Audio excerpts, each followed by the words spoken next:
சத்துரு எங்கே வந்து யுத்தம் பண்ணுவான் என்றால், வீட்டில் யுத்தம் பண்ணுவான், சபையில் யுத்தம் பண்ணுவான், நாட்டில் யுத்தம் பண்ணுவான், இதெல்லாம் இருக்கட்டும். ஆனால் அதற்கெல்லாம் அடிப்படை எங்கே? எது அவனுடைய பேட்டில் ஃபீல்டு?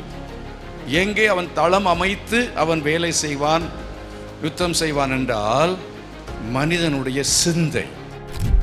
என் நாமத்தை பிரஸ்தாபப்படுத்தும் எந்த ஸ்தானத்திலும் நான் வந்து உங்களை ஆசீர்வதிக்கவே எப்ப அவர் நாமத்தை என்ன செய்யணும்?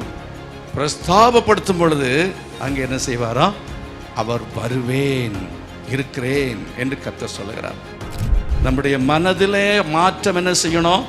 துவங்கணும். மனதில் மாற்றம் வரவில்லை, வந்ததுன்னா நீதி, சமாதானம், சந்தோஷம், பரலோக ராஜ்யம் அவர்களுக்குள்ளே வந்துவிடும். யார் யாருக்குள்ளே நீதி இருக்கிறதோ, யார் யாருக்குள்ளே சமாதானம் வந்திருக்கிறதோ, யார் யாருக்குள்ளே சந்தோஷம் அவங்களுக்குள்ளால இருக்கிறதோ, அவங்களுக்குள்ளே பரலோகம் இருக்கிறது என்று சொல்லி அர்த்தம். அவங்க மனம் திரும்பினவர்கள் என்பதற்கு அடையாளம் இந்த 3 இருக்கும். எதெல்லாம் விட்டீங்களோ, இதெல்லாவற்றிலும் மனம் திரும்பிகள். இந்த உலகத்தினுடைய சடங்காச்சாரங்கள், உலகத்தின் கலாச்சாரங்கள், உலகத்தின் உலக வழக்கங்கள், பாவங்கள், அதெல்லாவற்றையும் எவைகள் எல்லாம் விட வேண்டுமோ விட வேண்டும். அது மாத்திரமல்ல, சிந்தையிலே எப்போ இருக்கணும்? அது குப்பை, அது குப்பை, அது குப்பை. ஆமென், அல்லேலூயா. நம்முடைய பலவீனத்தின் மத்தியில் அவர் கொடியேற்றுகிறவராக இருக்கிறார். நம்முடைய சூழ்நிலைகள் மத்தியில் அவர் கொடியேற்றுகிறவர். மனம் திரும்புவருடைய வாழ்க்கையில் அவர் கொடியேற்றுகிறவராக இருக்கிறார்.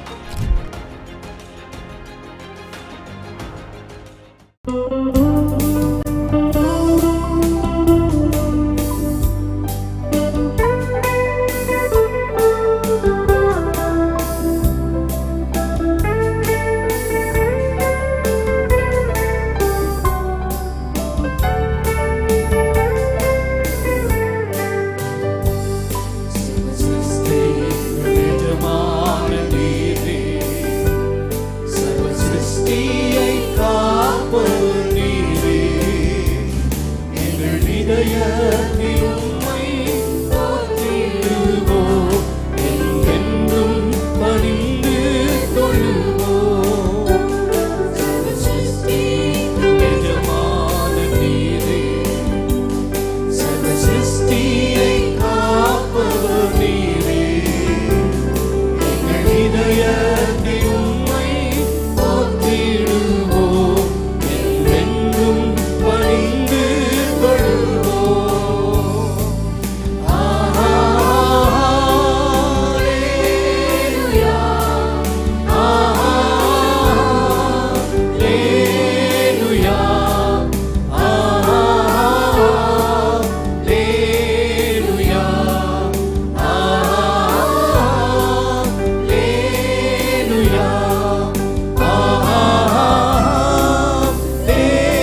ஏசாயா 59ஆம் அதிகாரம் 19வது வசனம். ஏசாயா சாப்டர் 59 verse 19. அப்பொழுது சூரியன் அஸ்தமிக்கும் திசை தொடங்கி கர்த்தரின் நாமத்திற்கும் சூரியன் உதிக்கும் திசை தொடங்கி அவருடைய மகிமைக்கும் பயப்படுவார்கள். வெள்ளம் போல் சத்துரு வரும்போது கர்த்தருடைய ஆவியானவர் அவனுக்கு விரோதமாக கொடியேற்றுவார். Praise the Lord. Hallelujah. சத்துரு வெள்ளம் போல வரும்போது ஆவியானவர் அவனுக்கு விரோதமாக கொடியேற்றுவார். சத்துரு எங்கே வருவான்? ஆவியானவர் எங்கே கொடியேற்றுவார் என்கிறதை குறித்து நாம் என்ன செய்ய வேண்டும்? சிந்திக்க வேண்டும். ஆவியானவர் கொடியேற்றுவார் என்றால் ஆவியானவர் ஜெயக்கொடி ஏந்துவார். அவர் வெற்றியை நிலைநாட்டுவார். குதிரை யுத்த நாளுக்காக ஆயத்தப்படுத்தப்படும், ஜெயமோ கர்த்தரால் வரும் என்று சொல்லியிருக்கிறது. ஆகவே நம்முடைய வாழ்க்கையில் நாம் சில காரியங்களை செய்யும்போது யுத்தத்திற்காக, இப்போ ஒரு நாட்டில் யுத்தம் வருகிறது வைத்துக் கொள்வோம். இஸ்ரவேல் தேசத்துக்கு எதிராக கடந்த காலங்களிலே யுத்தங்கள் வந்தபோது, எதிரிகள் யுத்தம் செய்ய வந்தபோது அந்த ஜனங்கள் எல்லாரும் சும்மா இருந்தார்கள். கர்த்தர் வெற்றி கொடி ஏற்றுவார் என்று இங்கே ஏசாயா தீர்க்கதரிசியின் மூலமாய் சொல்லி இருக்கிறார். ஆவியானவர் என்ன செய்வார்? வெற்றி கொடி ஏந்துவார். அவர் ஜெயக்கொடி ஏந்துவார். சத்துருக்களுக்கு எதிராக அவர் வெற்றி கொடியை அசைப்பார். ஜெயித்து விட்டேன் என்று அவர் சொல்லுவார் என்று சொல்லி அவர்கள் சும்மா இருக்கவில்லை.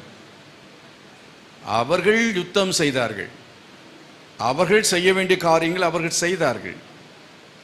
அவர்கள் சும்மா இருந்து கொண்டு ஜெயம் கிடைக்கும், ஆவியானவர் பார்த்துக்கொள்வார் என்று சொல்லி அவர்கள் சும்மா இருக்கவில்லை. அதே போல தான் கிறிஸ்தவ வாழ்க்கையிலும் சரி, நம்முடைய அனுதின வாழ்க்கையிலும் சரி, குடும்ப வாழ்க்கையிலும் சரி, ஆவியானவர் கொடியேற்றுவார். ஆவியானவர் அவர் ஜெயத்தை தருவார்.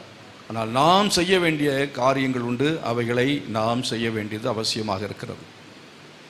ஆகவே இன்றைக்கு நான் இந்த காரியங்களை குறித்து தியானித்த போது நிறைய விஷயங்கள் மனதிலே தோன்றினாலும், சிந்தனையில் பல காரியங்கள் வந்தாலும், இதை குறித்து பேசுவதற்கு பல விதமான அடிப்படையில் பல செய்திகள் வந்தாலும், ஒரு விஷயத்தை கர்த்தர் தெளிவாக என்னோடு கூட ஆண்டவர் பேசினார். என்னவென்று சொன்னால், த பேட்டில் ஃபீல்டு என்பது சிந்தை. அவருடைய சிந்தை அதுதான் யுத்த களமாக இருக்கிறது.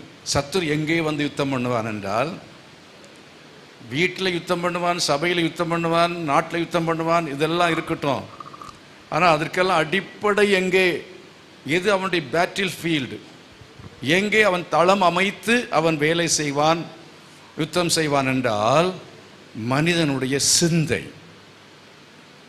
சிந்தை என்று சொல்லும்போது மனோபாவம் என்று சொல்லலாம், ஆங்கிலத்தில் த ஆட்டிடியூடு. மனம் என்று சொல்லலாம். மனம் என்பதுதான் பிசாசு அவன் வந்து யுத்தம் செய்கிற ஒரு இடமாக இருக்கிறது.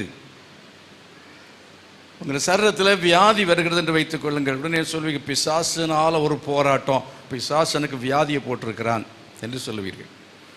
உங்கள் சரீரத்தில் அந்த வியாதி வர்றதுக்கு முன்பாகவே அந்த வியாதிக்கு காரணம் என்னவென்றால், உங்களை சிந்தையிலே மனதில் ஏற்பட்ட பிரச்சனை.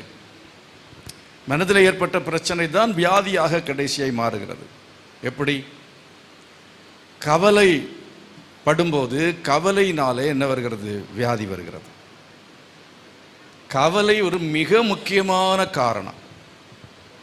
ஒரு மனிதன் வந்து நல்ல எண்ணங்கள் உள்ளவனாக இருப்பான், அவனுக்கு வியாதிகள் வருகிறது குறையும் வராது. சில ஆட்கள் அதிக காலங்கள் வாழ்கிறார் என்று சொன்னால் அவருடைய மனதை சுத்தமாய் வைத்திருக்கிறார்கள். நல்ல மனசு அவங்களுக்கு. ஆனால் தான் 100 வருஷம் வாழ்ந்தான்னு சொல்கிறாங்க பாருங்கள். மனசு நல்ல மனசு. நல்ல மனசோடு இருக்கிறதான ஆட்கள் அவங்களுடைய ஆயுசு நாட்களையும் கர்த்தர் கூட்டி கொடுக்கிறார். அவங்களுடைய சரீரத்தில் வியாதிகள் அதிகமாக இருப்பதில்லை. சொல்லப்போனால் சுத்தமாக வியாதியே இல்லாத ஒரு வாழ்க்கை வாழ முடியும். குரோதம் வைராக்கியம் ஒருத்தனுக்குள்ளே இருக்கிறது என்று சொன்னால், நேரத்தில் பாருங்க, பொறாமையோ என்றால் எலும்புருக்கி என்று சொல்லியிருக்கிறது. எலும்புருக்கி என்பது ஒரு வியாதி. அவ பொறாமை இருந்தது என்று சொன்னால் அவனுடைய சரீரத்தில் அவனுக்கு வியாதி வரும் என்று தான் சொல்லி. எலும்புருக்கி என்று சொல்லும் பொழுது எலும்புக்குள்ளாலே ஒரு நிணம் இருக்கிறது. அந்த நிணத்தை இதனை இல்லாமல் ஆக்கிவிடும். நிணத்தை, அதாவது அந்த எலும்புடைய மச்சை, அதுதான் மிக மிக முக்கியமானது. அதாவது அது பாதிக்கப்பட்டது என்று சொன்னால் எல்லா வியாதியுமே வரும். நல்ல இந்த எலும்புக்குள்ள மச்சை இருக்கு பாருங்க. மச்சைன்னு சொன்னால் அவங்களுக்கு தெரியும். இப்போ பொறாமை என்றால் எலும்புருக்கி என்று சொல்லி இருக்கிறது. இப்போ மனசை நம்ம என்ன செய்யணும்? சுத்தமாக வைத்து கொள்ள வேண்டி இருக்கிறது. மற்றவர்கள் மேலே இருக்கிற பொறாமை, இல்லைன்னா ஈகோ.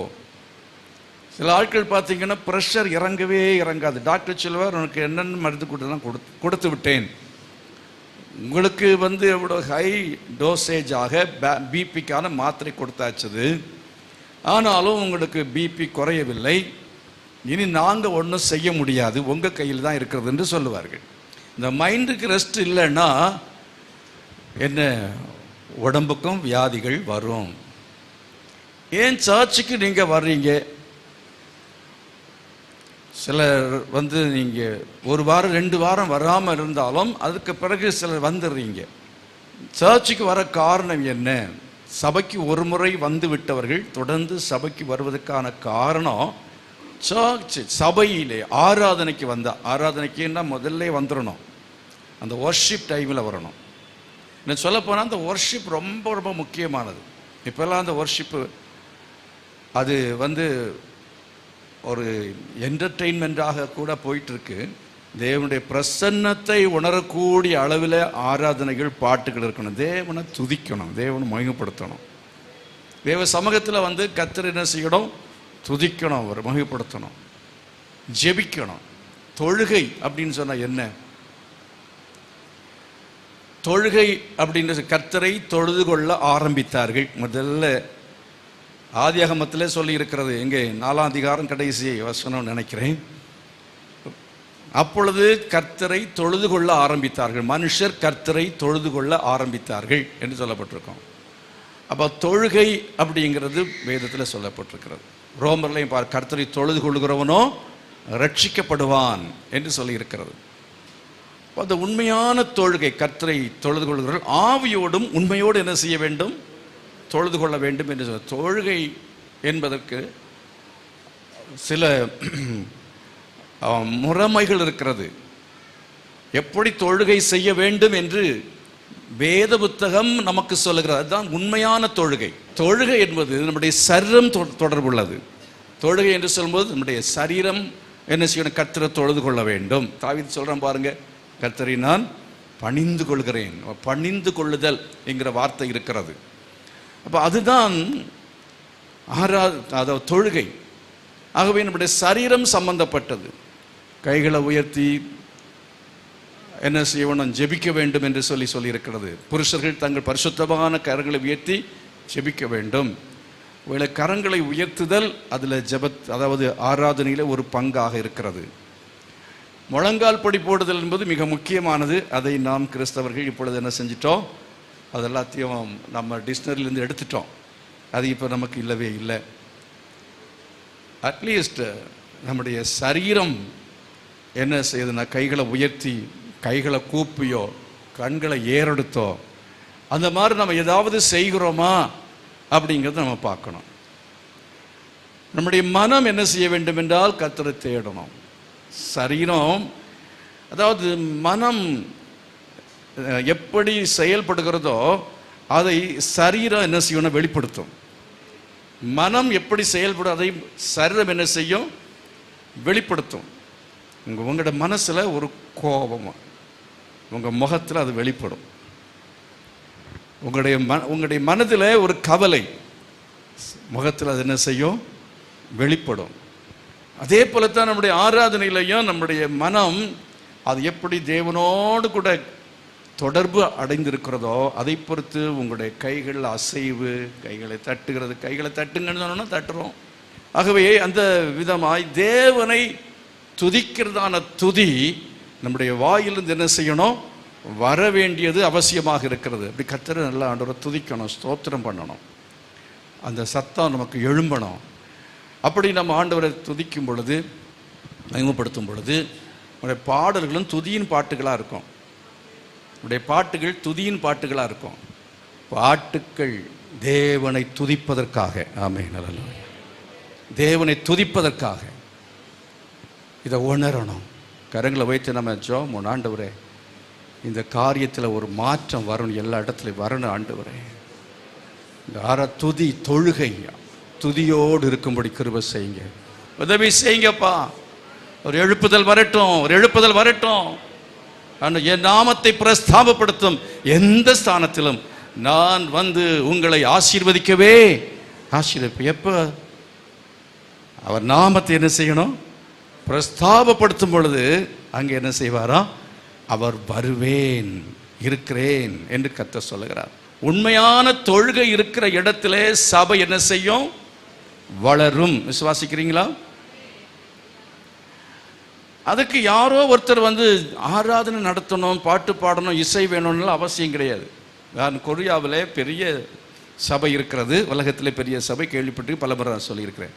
அந்த சபைக்கு ஒரு முறை நான் போகணுன்னு ரொம்ப ஒரு ஆசையில் ஆண்டவருக்கு வாய்க்க செய்தார். அங்கே நான் போகும்போது ஜனங்கள் ஏற்கனவே சொல்லியிருக்கிறேன், வெளியிலே அவர்கள் வரும்போது பஸ்ஸில் இருந்து இறங்கி அவர்கள் இந்த எல்லைக்குள் பிரவேசிக்கும் பொழுதே துதிக்க ஆரம்பிக்கிறார்கள். அப்பொழுதே துதிக்க ஆரம்பிக்கிறார்கள், பொழுதே ஸ்தோத்திரம் பண்ணுகிறார்கள். சிலர் ஆவியிலே நிரம்பி உள்ளே வருகிறார்கள். உள்ளாலே வரும் பொழுது அங்கே யாரும் மேடையிலே ஒருவரும் இல்லை. அங்கே துதியின் சத்தம் என்ன செய்கிறது? சத்தமாக கேட்குது. எல்லாரும் நல்ல ஸ்தோத்திரம், என்ன சொல்லி துதித்தாங்கன்னு எனக்கு தெரியாது. கொரிய மொழியில் அவர்கள் துதித்தார்கள். துதி முடிந்த பிற்பாடு என்ன செய்ய வேண்டும்? பெல் அடித்து தான் என்ன செய்யணும்? நிறுத்தணும். பெல் அடித்தா தான் நிறுத்துறாங்க. அந்த அளவுக்கு துதியின் சத்தம் எழும்பிக்கொண்டே இருக்கும். பாட்டுக்கெல்லாம் இவ்வளவு பாடினாங்க எனக்கு சரியா ஞாபகம் இல்லை. அதுதான் உங்களுக்கு பிரதானமாக அவர்களே தேவன் என்ன செய்கிறார்கள்? துதிக்கிறார்கள்.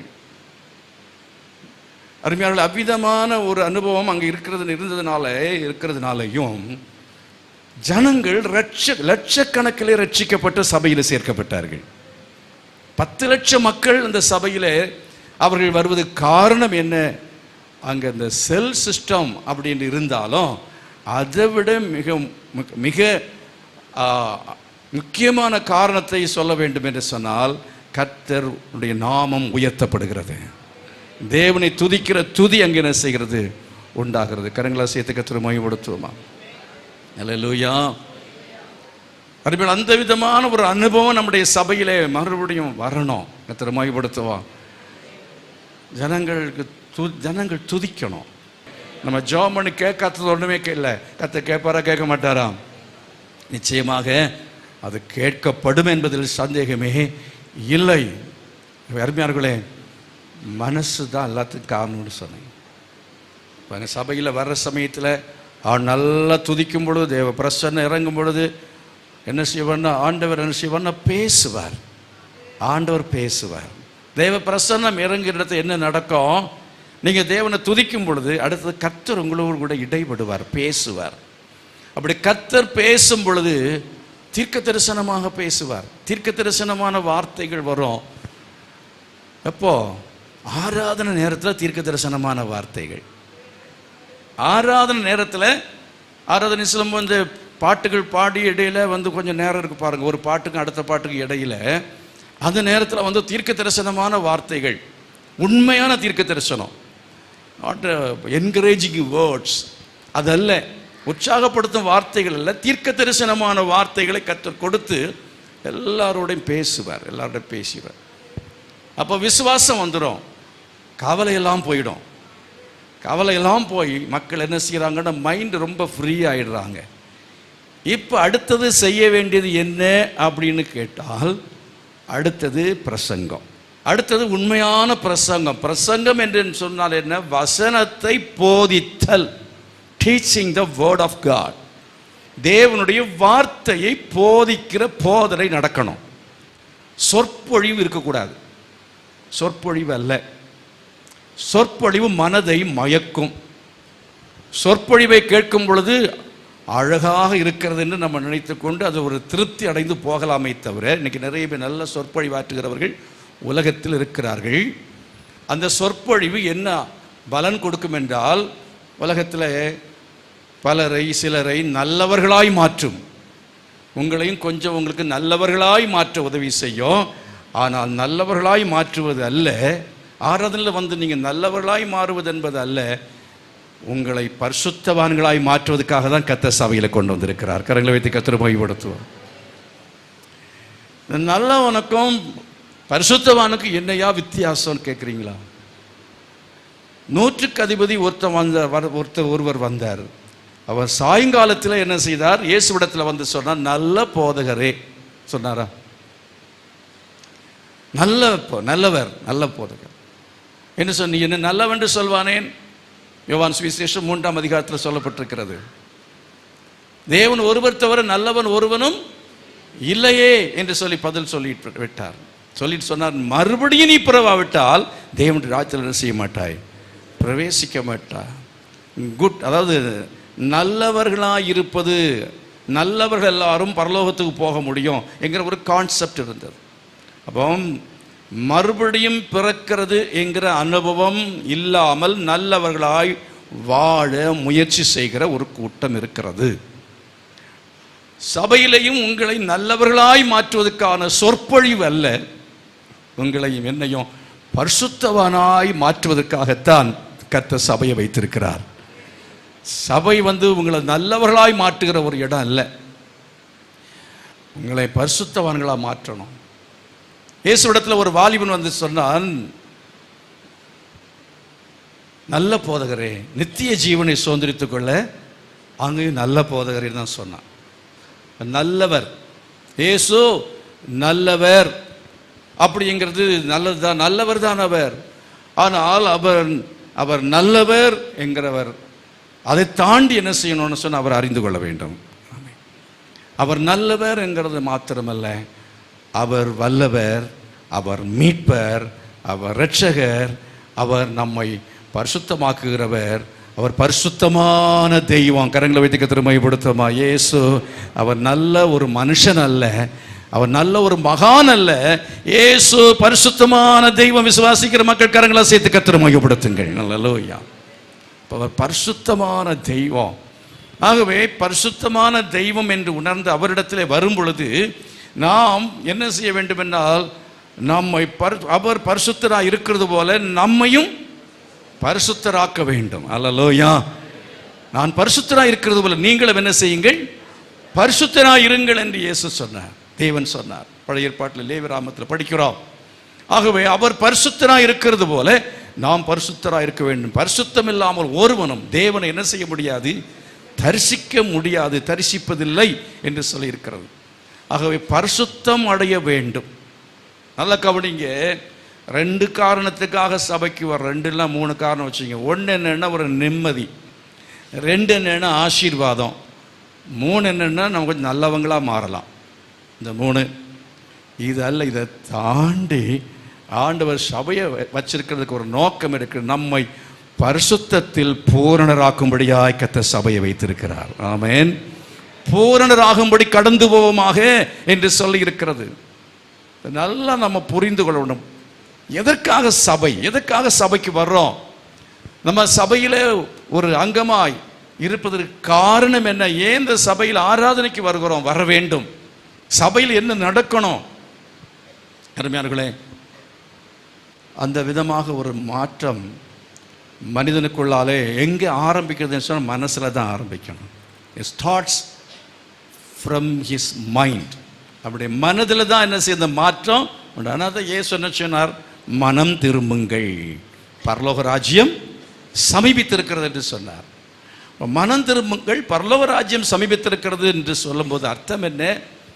அந்த மனதுக்குள்ளாலே ஒரு டிரான்ஸ்ஃபார்மேஷன், ஒரு மாற்றம் உண்டாகும் பொழுது, உன் சிந்தையிலே ஒரு மாற்றம் உண்டாகும் பொழுது பரலோக ராஜ்யம் சமீபித்திருக்கிறது என்றால் பரலோக ராஜ்யம் என்ன அப்படிங்கிறத குறித்து ரோமர் நிருபத்திலே நீங்கள் வாசிக்கிறீர்கள். ரோமர் நிருபத்திலே பரலோக ராஜ்யம் என்பது 14ஆம் அதிகாரத்தில் 17ஆம் வசனத்தில் படிக்கிறோம்.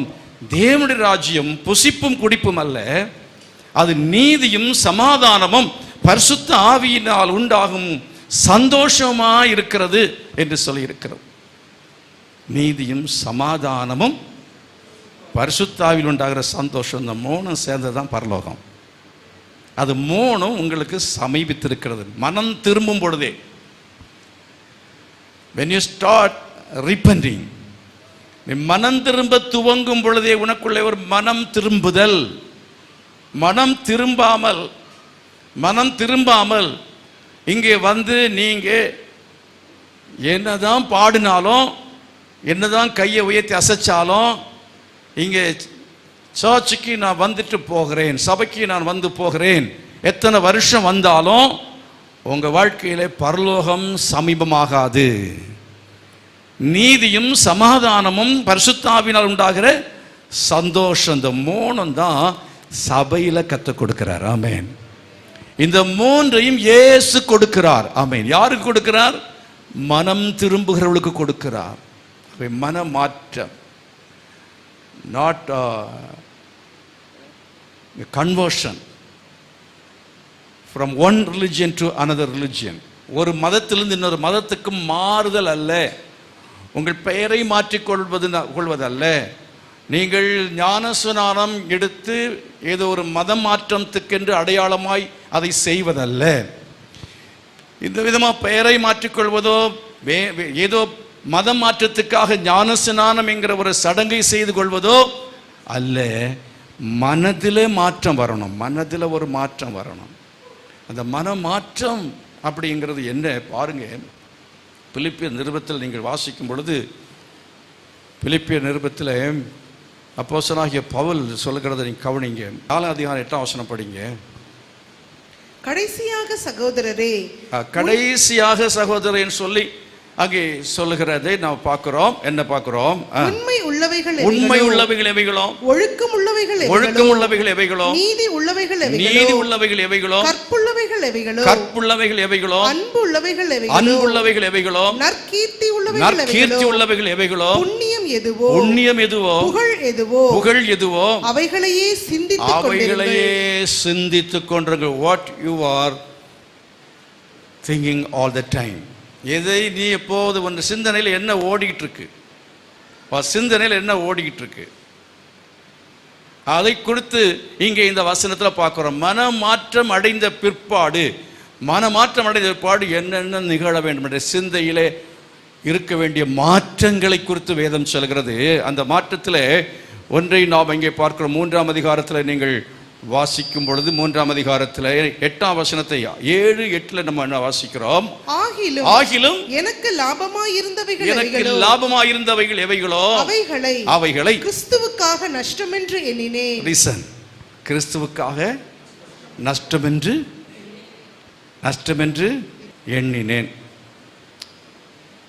இங்கே நீங்க 11ஆம் வசனத்தில் படித்து பாருங்கள். அவருக்காக எல்லாவற்றையும் நஷ்டமென்று விட்டேன். அப்போ நஷ்டமென்று விட்டு விடுதல், அதுதான் ரிப்பெண்டன்ஸ். எனக்கு லாபமாயிருந்தவைகள் எவைகளோ, அதாவது சினிமா தியேட்டருக்கு போய் சினிமா பார்க்கறதுங்கிறது உங்களுக்கு ஒரு என்டர்டெயின்மெண்ட்டாக, உங்களுடைய சரீரத்துக்கு ஒரு சந்தோஷத்தை கொடுக்கிற ஒன்றாக இருந்திருக்கோம். அந்த சினிமாவுக்கு போகிறதை நீங்கள் ஒரு லாபம், உங்களுக்கு கொஞ்ச நேரம் நல்லா ரிலாக்ஸ் பண்ணுற ஒரு விஷயம், அதை நீங்கள் விட்டுவிட்டீர்கள். எப்போ? நஷ்டமென்று விட்டுவிட்டீர்கள். சினிமா குடிக்கிறவன் அவனுக்கு ஒரு லாபமாக இருந்தது, அவனுக்கு அது லாபமாக இருந்தது, அவன் சரீரத்துக்கு அது லாபம் என்று அவன் நினைத்ததை செய்து கொண்டிருந்தான். அந்த லாபமாக இருந்ததை அவன் நஷ்டம் என்று விட்டுவிட்டான். இதே போல எவ்வளவோ காரியங்கள் சொன்னால் என்ன? 3ஆம் அதிகாரத்தில் நீங்கள் 5ஆம் வசனத்தில் படிக்கும் பொழுது, நான் 8ஆம் நாளில் விருத்த சேதனமடைந்தவன், இஸ்ரவேல் வம்சத்தான், பென்யமீன் கோத்திரத்தான், எபிரேயர் பிறந்த எபிரேயன், நியாய பிரமாணத்தின் பரிசேயன். There are two things. One is அவனுடைய பிசிக்கல், அதாவது செக்குலர். இன்னொன்று இஸ் ஸ்பிரிச்சுவல். அதாவது உலக பிரகாரமான காரியங்களை பற்றி சொல்கிறார். உலக பிரகாரமான அநேக காரியங்கள், அதாவது நாட் ஸ்பிரிச்சுவல், ரிலிஜியஸ். அதாவது உலக பிரகாரமான அநேக காரியங்கள் உங்களுக்கு லாபமாக இருந்தவைகள் உண்டு. ஒன்று என்ன தெரியுமா? சமுதாயத்தில் உள்ள கலாச்சாரம். சில கலாச்சாரம், உங்கள் கலாச்சாரத்தை நீங்கள் என்ன செய்கிறீர்கள்? அது லாபமாய் வைத்திருந்தீர்கள். அதை என்ன செய்யணும்? அந்த கல்ச்சர், அந்த கஸ்டம்ஸ், அந்த சில பழக்க வழக்கங்கள் இருக்கிறது அல்லவா, அதைத்தான் நீங்கள் கொலோசையில் படிக்கிறதான சமயத்தில் என்ன படிக்கிறீர்கள்? அதாவது கொலோசையில் நீங்கள் வாசிக்கும் பொழுது 2ஆம் அதிகாரத்தில் 20வது வசனத்தில் படிக்கிறோம், நீங்கள் கிறிஸ்துவுடனே கூட உலகத்தின் வழிபாடுகளுக்கு மரித்ததுண்டானால் இன்னும் உலக வழக்கத்தின்படி பிழைக்கிறவள் போல அப்படி சொல்லியிருக்கிறது. அப்போ உலக வழக்கம், உலகத்தில் சில வழக்கங்கள் இருக்கிறது. அந்த மாதிரி அர்த்தமில்லாமல் அநேக காரியங்களை உலக வழக்கத்தின்படி செய்கிறோம். உலக வழக்கத்தின்படி அவங்க செய்கிறாங்க. நீங்கள் ரோமன் நிருபத்தில் வாசித்து பாருங்கள். ரோமன் நிருபத்தில் 1ஆம் அதிகாரத்தில் கடைசி வசனத்தை வாசித்து பாருங்கள். இப்படிப்பட்டவைகளை செய்கிறவர்கள் மரணத்துக்கு பாத்திரராக இருக்கிறார் என்ற தேவன் தீர்மானித்த நீதியான தீர்ப்பை அவர்கள் அறிந்திருந்தும் அவைகளை தாங்களே செய்கிறதும் அல்லாமல் அவைகளை செய்கிற மற்றவிடத்தில் பிரியப்படுவர்களாக இருக்கிறார்கள். உங்களை செய்ய வச்சுட்டாங்கன்னா அவங்களுக்கு ரொம்ப சந்தோஷம், ரொம்ப புரியும். நம்முடைய சபை மனம் திரும்பணும். மனம் திரும்புதல் சபைக்கு வேண்டும். ஒரு தனி மனிதனுக்கு மட்டுமல்ல, சபையை என்ன செய்யணும்? பல காரியங்களில் மனம் திரும்பணும். அது எங்கே நம்ம படிக்கிறோம்? வெளிப்படுத்தின விசேஷத்தில் 3ஆம் அதிகாரத்திலிருந்து படித்து பாருங்கள். இந்த மனம் திரும்புதல் சபைக்குரிய மனம் திரும்புதல். சபைகள் மனம் திரும்ப வேண்டியது அவசியமாக இருக்கிறது. இல்லை என்றால் விளக்கு தண்டை என்ன செய்வேன்? எடுத்து விடுவேன். சும்மா நினைக்காதுங்க, சபைங்கிறது நம்ம ஏதோ இயேசு கிறிஸ்து தண்டு சுயரத்தினாலே சம்பாதித்து கொண்ட சபை. அவர் ரத்தம் சிந்தி சம்பாதிச்ச அந்த சபைக்கும் இந்த சபையில் தேவனுடைய சபை, உண்மையாக தேவனுடைய சபைகள் என்று சொல்லப்படும் எல்லா சபைக்கும் அவர் உத்தரவாதியாக இருக்கிறார். பிரதான மேய்ப்பர் அவர். கரங்களை வைத்து கர்த்தரை மகிமைப்படுத்துவோம். ஏதோ எப்படியோ கொஞ்சம் ஆட்கள் வந்து ஒங்கியம் சேவிலையோ மாமாங்கத்தில் கூடுகிறார்கள். தற்செயலாய் வந்த கூட்டம்னு நினைச்சிடக்கூடாது. தற்செயலாய் வந்த கூட்டம் அல்லவே அல்ல. இயேசு கிறிஸ்து ரத்தம் சிந்ததுக்கு பிறகு அதுக்கு பின்னால் ரத்தம் சிந்தின ஒரு கூட்டம் இருக்கிறார். அவனுக்கு கரங்களை கொட்டி ஆண்டவரை மகிமைப்படுத்துகிறார். அல்லேலூயா. இந்த சபையிலே இரத்தத்தை வேர்வையாக சிந்தி இந்த சபை ஸ்தாபிப்பதற்காய் பாடுபட்டதான தேவனுடைய பிள்ளைகள் உண்டு. அவங்களுக்காக கரங்களை வைத்து மறுபடியும் கர்த்தரை ஸ்தோத்திரம் பண்ணணும். தாவே உமக்கு ஸ்தோத்திரம், ஸ்தோத்திரம், ஸ்தோத்திரம், ஸ்தோத்திரம். இதை நினச்சி பார்க்கணும். இது சும்மா வந்த ஒரு மேடை அல்ல. இது ஏதோ நமக்கு வந்து என்னன்னா ஒரு கேளிக்கை கூடமாக நினைத்து யாரும் வந்துடக்கூடாது. இது பரிசுத்தமான சபையாக இருக்கிறது. ஏதெல்லாம் பரிசுத்தம் இல்லையோ அது எல்லாவற்றிலிருந்து மனம் திரும்புதல் இந்த சபைக்கு வேணும். எத்தனை பேர் வேணும்னு சொல்லி விரும்புகிறீங்க? சிதறடி பரிசுரவே ஜனங்கள் மனம் திரும்பாத பட்சத்தில் கர்த்தர் அவர்களை விற்று போட்டார் என்று சொல்லி பாரு. சத்துருடைய கையிலே விற்று போட்டார். தேசத்தை இழந்தார்கள், செழிப்பை இழந்தார்கள், ஆசாரிகளை இழந்தார்கள், ஆலயம் இடிக்கப்பட்டது. கர்த்தருடைய ஆவியானவர் நம்மோடு கூட பேசி கொண்டிருக்கிறார். எத்தனை பேர் உணர்றீங்க? B serious. இங்கே நானும் நீங்களும் மனம் திரும்பவில்லை என்று சொன்னால் இஸ்ரவேலுக்கு வந்த நிலைமை இந்த சபைக்கு மட்டுமல்ல, நாமும் இந்த கிறிஸ்தவ மார்க்கமும் மனம் திரும்பவில்லை என்றால், சபைகள் மனம் திரும்பவில்லை என்றால் கர்த்தர் என்ன செய்வார் என்றால், அவர் அன்றைக்கு தேவாலயத்துக்குள்ளே பிரவேசித்தது போல இன்னும் அவர் பிரவேசிப்பதற்காக அவர் கோபத்தோடு வெளியே நின்று கொண்டிருக்கிறார். என்னுடைய வீட்டை வியாபார வீடாக்காதிருங்கன்னு சொன்னார். என்னது? சடங்காச்சாரம், சடங்கு பண்ணுற ஒரு இடம், சடங்குக்காக கூடுகிற ஒரு இடம். அதில் மனம் திரும்ப வேணும். சடங்குக்காக ஏதோ வந்தோம், வந்து உட்காந்துட்டு டைமை பார்த்து உட்காந்துட்டு போகிறோம் அப்படிங்கிறது இல்லை. நடுராத்திரி வரையிலும் பவுல் பிரசங்கம் பண்ணானா? நடுராத்திரி வரை பிரசங்கம் பண்ணானா? அவன் கையில் வாட்ச் இல்லாததுனாலயா? நடுராத்திரி வரை பிரசங்கத்தை கேட்கறதுக்கு ஆட்கள் இருந்தார்கள். இன்னைக்கு முழு ஜபம் இருக்கிறதா? வேறு ஏதாவது ஜபம் இருக்கிறதா? ஒன்றும் இல்லை. என்ன நம்ம கடமைக்காக வருகிறோம், சடங்காச்சாரமாக என்ன செய்கிறோம்? வந்து கொடுக்குறோம். நம்பர் 2 என்னன்னா, it's a business, it's a profession. இது ஏதோ ஒரு ப்ரொஃபஷனாக வேலை. 10 பேருக்கு உழைப்பு நடக்கிறதுக்காக ஒரு சபை, அதுக்காக கத்த சபையை வைக்கல. நானும் நீங்களும் இந்த சபையும் திருச்சபைகள் எல்லாமே மனம் திரும்புவதற்காக நாம் ஜெபிக்க வேண்டியது அவசியமாக இருக்கு. கரங்களை வைத்து கர்த்தரை மகிமைப்படுத்துவோம். ஹல்லேலூயா. அருமையானவர்களே, change should come from the mind. நம்முடைய மனதிலே மாற்றம் என்ன செய்யணும்? துவங்கணும். மனதில் மாற்றம் வரவில்லை, வந்ததுன்னா நீதி, சமாதானம், சந்தோஷம், பரலோக ராஜ்யம் அவர்களுக்குள்ளே வந்துவிடும். யார் யாருக்குள்ளே நீதி இருக்கிறதோ, யார் யாருக்குள்ளே சமாதானம் வந்திருக்கிறதோ, யார் யாருக்குள்ளாலே சந்தோஷம் அவங்களுக்குள்ளால இருக்கிறதோ, அவங்களுக்குள்ளே பரலோகம் இருக்கிறது என்று சொல்லி அர்த்தம். அவங்க மனம் திரும்பினவர்கள் என்பதற்கு அடையாளம் இந்த 3 இருக்கும். நீ உண்மையாக மனம் திரும்பி இருந்தால் இந்த 3 லட்சணம் இருக்கும். முதல்ல என்ன இருக்கும்? நீதி, சமாதானம் இருக்கும். 3வது சந்தோஷம் இருக்கும். இந்த 3 இல்லைன்னா சும்மா வந்து நீங்கள் பாஸ்டரை பார்த்துட்டு போனதுனாலையோ, சர்ச்சில் வந்து கம்யூனியன் எடுத்துகிட்டு போனதுனாலையோ, இங்கே வந்து நீங்கள் பாட்டு கேட்டுட்டு போனதுனாலையோ இந்த 3 வரவே வராது. மனம் திரும்ப வேண்டும். You must have the real repentance. உண்மையான மனம் திரும்புதலை பெற்றுக்கொண்டால் மாத்திரமே இந்த 3 உங்களுக்குள்ளாலே வரும்.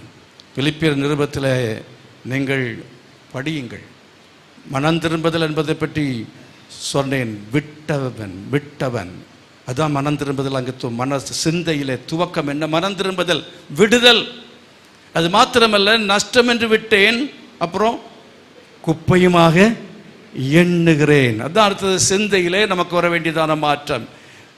விடுவது என்பது மனம் திரும்புதலே ஒரு முதல் படியாக இருந்தாலும், சிலர் விட்ட பிற்பாடு விட்டுட்டேனே அப்படின்னு நினச்சிட்டு இருப்பாங்க. ஆனால் அப்படி நினைக்கல. ஆனால் குப்பையாக எண்ணுகிறேன். ஆமென், அல்லேலூயா. அதை நான் ஒரு நாளையோ அதை நான் விட்டுட்டேனே அப்படி என்று சொல்லி நான் அதை குறித்து ஆசைப்படாமல் என்ன செய்கிறேன்? நான் குப்பையாக எண்ணுகிறேன் என்று சொல்லுகிறான். எதெல்லாம் விட்டீங்களோ, இதெல்லாவற்றிலும் மனம் திரும்பிகள். அந்த உலகத்தினுடைய சடங்காச்சாரங்கள், உலகத்தின் கலாச்சாரங்கள், உலக வழக்கங்கள், பாவங்கள், அதெல்லாவற்றையும் எவைகள் எல்லாம் விட வேண்டுமோ விட வேண்டும். அது மாத்திரமல்ல, சிந்தையில் எப்போ இருக்கணும்? அது குப்பை. ஆமென், அல்லேலூயா. அது எத்தனை பேர் அப்படிப்பட்ட எண்ணத்தை நீங்கள் உடையவங்களாக மாற விரும்புகிறீங்க? ஆண்டவரே, நான் அதை குப்பையாக எண்ண விரும்புகிறேன். சாராய கடைக்கு பக்கத்தில் போகும்போது குப்பைன்னு நினைக்கணும். மறுபடியும் ஐயோ போக முடியலையே. விட வேண்டியது என்னது? உலகத்தில் உள்ளவர்கள் என்ன செய்யாதிருங்கள்? அன்பு கூறாதிருங்கள். அன்பு கூர்ந்தால் பிதாவின் அன்பு உங்களிடத்தில் இல்லை என்று சொல்லுகிறார். உலகத்தில் இருக்கிறவைகளை, உலகத்தில் உள்ளவைகளை எல்லாத்தையும் குப்பையாக விடணும். கர்த்தருடைய ஆவியானவர் கொடியேற்றுகிறவர். ஆமென், அல்லேலூயா. நம்முடைய பலவீனத்தின் மத்தியில் அவர் கொடியேற்றுகிறவராக இருக்கிறார். நம்முடைய சூழ்நிலைகள் மத்தியில் அவர் கொடியேற்றுகிறவர். மனம் திரும்புவருடைய வாழ்க்கையில் அவர் கொடியேற்றுகிறவராக இருக்கிறார். நல்ல சிந்தையை சரியாக வச்சிருக்கவங்களுடைய வாழ்க்கையில் அவர் கொடியேற்றுகிறவராக இருக்கிறார். Thank you Jesus. ஆமென். எல்லாரும் கைகளை உயர்த்தி ஒரு நிமிஷம் நல்ல ஸ்தோத்திரம் பண்ண போறீங்க. Thank you Jesus. Amen, hallelujah. மாம்சத்தின் எண்ணங்கள் எல்லாம் என்னில் மறைந்து போகட்டுமே என்று சொல்லி பாட்டுக்காரன் பாடுறான். ஆண்டவரே கேளுங்க, மாம்சத்தின் எண்ணமெல்லாம் மறைந்து போகணும்ப்பா. ஓ ஹல்லேலூயா. பரிசுத்த ஆவியானவரே என் மேல புரண்டு வரணுமே, என்ன பாய்ந்து செல்லட்டும்ப்பா என் உள்ளத்தில். ஜீவநதியே என் உள்ளத்தில் பாய்ந்து செல்லட்டுமே.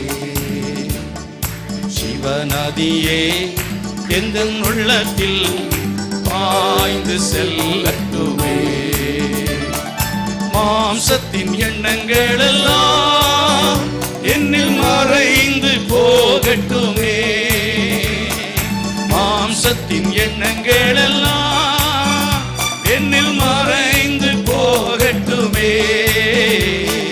ஜீவநதியே என் உள்ளத்தில் பாய்ந்து செல்லட்டுமே. எல்லாரும் எந்த உள்ளத்தில் பாய்ந்து செல்லட்டுமே. உலர்ந்த எலும்புகளெல்லாம் என்னில் உயிர் பெற்று எழும்பட்டுமே. உலர்ந்த எலும்புகளெல்லாம் என்னில் உயிர் பெற்று எழும்பட்டுமே. ஜீவநதியே எந்த உள்ளத்தில் பாய்ந்து செல்லட்டுமே. ஜீவநதியே எந்த உள்ளத்தில் பாய்ந்து செல்லட்டுமே. பலவீன பகுதியெல்லாம் என்னில் பலமாக மாறட்டுமே. பலவீன பகுதியெல்லாம் என்னில் பலமாக மாறட்டுமே. ஜீவநதியே எந்த உள்ளத்தில் பாய்ந்து செல்லட்டுமே. ஜீவநதியே எந்த உள்ளத்தில் பாய்ந்து செல்லட்டுமே. கனி கொட மரங்களெல்லாம் என்னில் கனிகள் கொடுக்கட்டுமே. கனி கொட மரங்களெல்லாம் என்னில் கனிகள் சரோமலா சத்தமாய். ஜீவநதியே எந்த உள்ளத்தில் பாய்ந்து செல்லட்டுமே. ஜீவநதியே எந்த உள்ளத்தில் பாய்ந்து செல். மாம்சத்தின் எண்ணங்கள் எல்லாம், மாம்சத்தின் எண்ணங்கள் எல்லாம் என்னில் மறைந்து போகட்டுமே.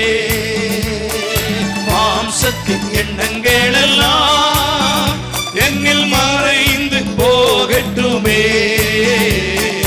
ஜீவநதியே எந்த உள்ளத்தில் பாய்ந்து செல்லட்டுமே. ஜீவநதியே எந்த உள்ளத்தில் மறுபடியும் அந்த சரணத்தை பாடுவோம். செல்லட்டுமே. மாம்சத்தின் எண்ணங்கள் எல்லாம் என்னில் மறைந்து போகட்டுமே. மாம்சத்தின் எண்ணங்கள் எல்லாம் என்னில் மறைந்து போகட்டுமே. ஜீவநதியே எந்த உள்ளத்தில் பாய்ந்து செல்லட்டுமே. ஜீவநதியே எந்த உள்ளத்தில் பாய்ந்து செல்லட்டுமே. ஓ ஹல்லேலூயா. இரட்சகருமாய் இருக்கிற இயேசு கிறிஸ்துவின் கிருபையும் பிதாவாகிய தேவனுடைய அன்பு பரிசுத்த ஆவியானுடைய அந்யோன்யமும் சமாதானம் பாதுகாவல நம் அனைவரோடும் சகல பரிசுத்த வாழ்வோடும் கூட இன்று விண்ணேக்கு வைத்திருப்பதாக. God bless you. கர்த்தர் உங்களை ஆசீர்வதிப்பாராக.